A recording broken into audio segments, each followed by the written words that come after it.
Luto tayo karon guys og kanang munggos na may piniritong isda. Ay naluwang ko pod og kalabasa.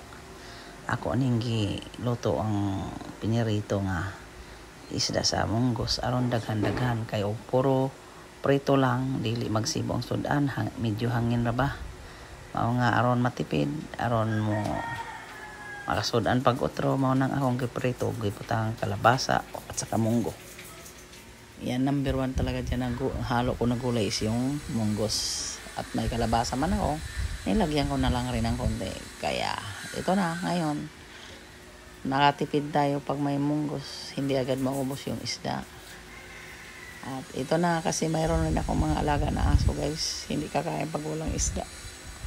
At isang alaga na aso, okay lang yun pag may sabaw. Tapos dog food. Pero itong isa, hindi pwede. Kailangan mayroon talagang laman na isda. Hindi kayo sabaw lang. Hindi rin ito kakain ng may sabaw.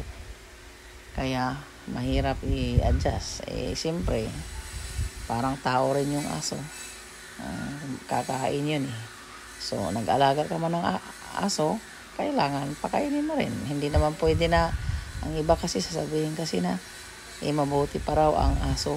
Ano ang pagkain. Siyempre, yung ginusto mo magbuhay ka ng alagang ng hayop na aso. So, kailangan isama mo sa pagkain kasi alangan naman mabubuhayan sila na walang pagkain. So, pakainin mo rin kasi parang tao rin yan. May bituka, nagugutom, nauuhaw. So, painumin, pakainin, paliguan.